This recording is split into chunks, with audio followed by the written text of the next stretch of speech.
Beliau ini sangat yakin loh bahwa pulau ini adalah Pulau Dajjal dan tempat Tamim Al-Dari dahulu berlabuh. Halo, assalamualaikum teman-teman. Gimana kabarnya nih? Seneng banget bisa bertemu lagi bersama kalian. Jadi hari ini kita bakal ngobrolin sesuatu yang seru banget, yaitu tentang Pulau Sokotra. Katanya nih, pulau ini adalah pulau tempat Dajjal dibelenggu. Jadi dalam kata lain, ini adalah pulau tempat tinggalnya Dajjal. Karena kondisi tempatnya yang terpencil dan misterius, banyak teori yang mengatakan bahwa ini adalah tempat persembunyian Dajjal. Bahkan dalam sejarahnya, pulau ini pernah menjadi pulau yang diperebutkan oleh beberapa negara. Nah, hal ini makin menjadi teori konspirasi tentang Sokotra sebagai Pulau Dajjal ini makin santer dibicarakan. Jadi, apakah benar Pulau Sokotra ini tempat persembunyian Dajjal? Shadows I walk alone, where the secrets are unknown, silent whispers round the bend, chilling figures. Ada sebuah teori yang mengatakan bahwa sebenarnya pulau ini adalah pulau tempat Dajjal akan muncul. Teori ini didasarkan pada berbagai petunjuk yang diambil dari hadis dan teks-teks keagamaan. Menurut teori ini, Pulau Sokotra yang terpencil dan sulit dijangkau ini cocok dengan deskripsi tempat tinggal Dajjal. Ditambah lagi dengan kondisi geografisnya yang unik serta gua dan pegunungan yang tersembunyi, menambah tempat ini makin menjadi misterius. Bagi yang belum tahu, dalam eskatologi Islam, Dajjal ini adalah sosok yang akan muncul di akhir zaman untuk menyesatkan manusia. Apakah Sokotra benar-benar tempat persembunyian Dajjal atau ini hanya teori tanpa dasar?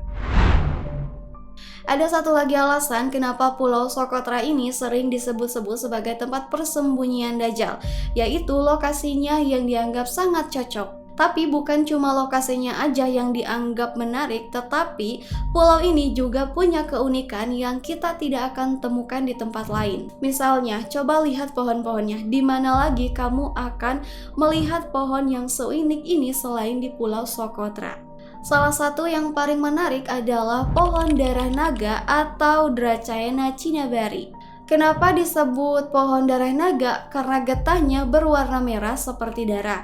Makanya dulu orang-orang lokal menyebutnya ini sebagai darah naga. Nggak cuma itu, menurut UNESCO, Sokotra ini mempunyai kekayaan hayati yang luar biasa, terutama karena banyak flora dan fauna endemik di sana. Artinya banyak spesies yang bisa kamu temui di pulau ini, tapi nggak ada di tempat lain di dunia. Karena keunikannya yang luar biasa ini, ada juga yang menyebutkan bahwa Pulau Sokotra ini bukan cuma Pulau Dajjal, tapi ini juga Pulau Alien. Gimana? Makin penasaran kan? Karena kondisi Pulau Sokotra yang unik, banyak teori yang menyebutkan bahwa pulau ini adalah tempat persembunyian Dajjal. Teori ini mengaitkan keunikan Sokotra dengan sebuah hadis riwayat Muslim yang menceritakan pertemuan antara salah satu sahabat Rasulullah yang bernama Tamim Al-Dari dengan Dajjal. Jadi ceritanya gini, Tamim Al-Dari bersama 30 temannya sedang berlayar ketika kapal mereka terdampar di sebuah pulau. Di pulau ini mereka bertemu dengan makhluk berburu tebal yang dikenal dengan Al-Jassasah. Konon Al-Jassasah ini adalah makhluk peliharaan Dajjal. Makhluk tersebut kemudian menyuruh mereka untuk pergi ke suatu tempat dan bertemu dengan sosok pria yang ternyata atau diduga sebagai Dajjal. Karena keunikan Pulau Sokotra, banyak orang yang percaya bahwa pulau ini adalah tempat yang paling mungkin untuk munculnya Al-Jassasah. Mereka beranggapan bahwa Sokotra bisa jadi tempat di mana Tamim Al-Dari terdampar. Ada yang bikin saya agak skeptis adalah artikel-artikel yang sering mengaitkan Sokotra dengan Dajjal. Ada yang bilang bahwa salah satu bukti adalah betapa jarangnya pulau ini dikunjungi, seolah-olah ada sesuatu yang menghalangi orang-orang untuk pergi ke sana. Mereka percaya ini mungkin karena tempat ini ditempati oleh Dajjal sehingga manusia jarang sekali yang datang ke sana. Pulau Socotra sendiri terletak di tenggara Yaman, tepatnya di barat laut Samudra Hindia. Wilayah ini terdiri beberapa pulau seperti Pulau Darsa, Pulau Samha, dan Pulau Abd al-Quri. Namun Pulau Socotra adalah pulau yang paling besar, mencakup sekitar 95% dari total luas kepulauan tersebut. Menurut Miller dan Morris dalam bukunya Ethnoplora of the Socotra Archipelago, sekitar 550 juta tahun yang lalu, bumi terbagi menjadi dua superkontinen besar, Gondwana dan Laurasia. Nah, pulau-pulau di Kepulauan Socotra ini dulunya adalah bagian dari Gondwana yang menyatu dengan daratan Afrika, khususnya di bagian tanduk Afrika atau wilayah Somalia sekarang. Bayangkan, Socotra dulunya berada di antara Afrika, Arab, Madagaskar, dan bahkan India, sebelum lempeng India bergerak dan bergabung dengan Asia. Nah, kondisi inilah yang membuat Socotra seperti yang kita lihat sekarang terisolasi dari daratan lain, sehingga secara alami berbeda dari wilayah lain di bumi. Karena pulau ini terpisah dari sejak zaman dulu, pulau ini mengalami evolusi yang sangat unik dan berbeda dengan tempat lain, tanpa terpengaruh oleh daratan besar manapun. Inilah yang membuat Socotra benar-benar istimewa dan unik di seluruh dunia. Pulau ini berada di tempat pelayaran yang sangat penting di antara Laut Arab dan Laut Merah. Hal ini membuatnya menjadi lokasi yang sangat strategis bagi siapa saja yang ingin mengontrol perdagangan dan militer di kawasan tersebut. Yaman adalah negara yang secara resmi memiliki Pulau Socotra ini, tetapi karena kondisi politik yang tidak stabil, pulau ini banyak diincar oleh negara-negara lain. Uni Emirat Arab misalnya, telah memperkuat pengaruhnya di pulau ini dengan membangun infrastruktur militer. Ada juga laporan bahwa Arab Saudi dan kekuatan global seperti Amerika dan Cina tertarik dengan potensi strategis Socotra.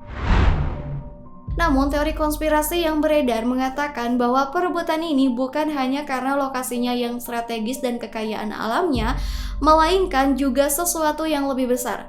Mungkin ada kaitannya dengan Dajjal. Jika benar Pulau Socotra ini adalah tempat persembunyian Dajjal, maka ada sesuatu yang menarik di balik persaingan antara negara yang ingin mengklaimnya. Bayangkan jika Socotra memang dianggap sebagai sarang Dajjal, kenapa negara-negara berlomba-lomba untuk mengklaimnya? Aneh ya.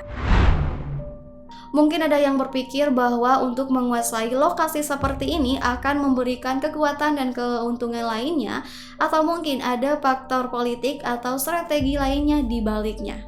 Apapun alasannya, persaingan ini menambah lapisan misteri pada pulau yang sudah banyak teka-teki ini. Jadi, jika ada yang berpikir bahwa Socotra ini adalah tempat dan sarang Dajjal, jangan khawatir. Ada orang yang bisa masuk ke sana.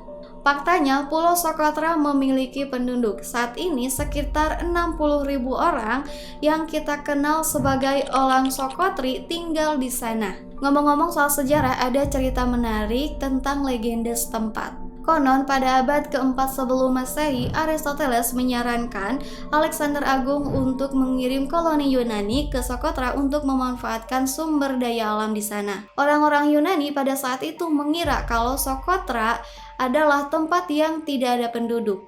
Namun ketika mereka tiba, ternyata pulau tersebut sudah dihuni oleh penduduk asli yang diperintah oleh orang-orang India. Nama Socotra sendiri berasal dari bahasa Sangsekerta Dipa Sukadara yang memiliki arti pulau kebahagiaan.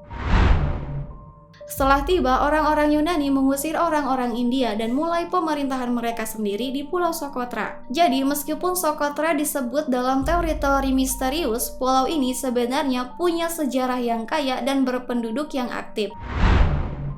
Sejarah keyakinan di Pulau Socotra juga penuh perubahan menarik. Konon, gereja pertama di Socotra ini dibangun oleh Rasul Thomas, salah satu dari 12 Rasul Yesus, setelah kapalnya rusak dan terdampar di pulau ini. Mereka menggunakan sisa-sisa kapal untuk membangun gereja, dan selama berabad-abad, Kristen menjadi agama mayoritas di sana.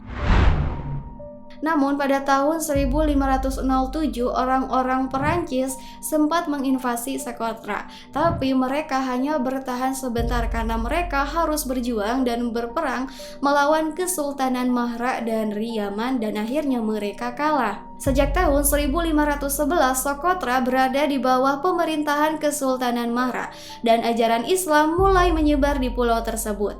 Pada abad ke-17, agama Kristen semuanya punah dan seluruh penduduknya menjadi Muslim. Kemudian pada tahun 1967, Kesultanan Mahra runtuh dan digantikan oleh Republik Rakyat Yaman Selatan dan saat ini menjadi bagian dari Republik Yaman. Oh ya, saya itu dulu suka banget dengerin cerita tentang akhir zaman. Dan biasanya saya dengerinnya itu dari Ustadz Rahmat Baikuni, dari Buya Zulkifli Muhammad Ali, dan yang paling menarik lagi dari Abuya Aroji Hasim. Mereka punya pandangan yang seru tentang akhir zaman. Ada satu pulau yang sering banget mereka ceritain, terutama Ustadz Rahmat Baikuni. Nah, beliau ini sangat yakin loh bahwa pulau ini adalah Pulau Dajjal dan tempat Tamim Al-Dari dahulu berlabuh. Bayangkan, pulau ini bukan hanya menjadi topik kajian, tetapi jadi bahan diskusi yang bikin penasaran.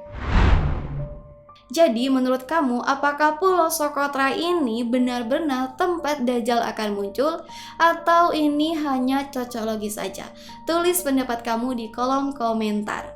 Sekian cerita kali ini tentang Pulau Sokotra, pulau yang saking uniknya dianggap sebagai pulau persembunyian Dajjal. Terima kasih banyak karena sudah menonton. Jangan lupa untuk like, komen, dan subscribe. Sampai jumpa di video selanjutnya. Wassalamualaikum warahmatullahi wabarakatuh.